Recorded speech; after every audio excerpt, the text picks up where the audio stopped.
How to change clock volume on iPhone. To get started, first of all go ahead and open up the clock application on your phone.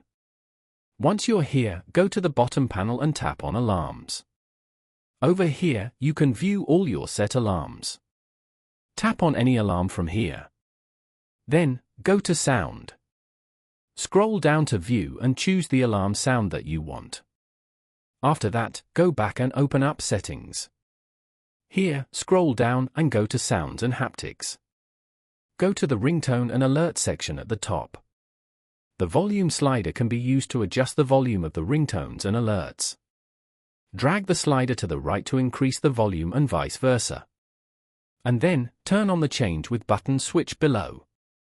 As you can see, you can now use the volume buttons to increase or decrease the volume.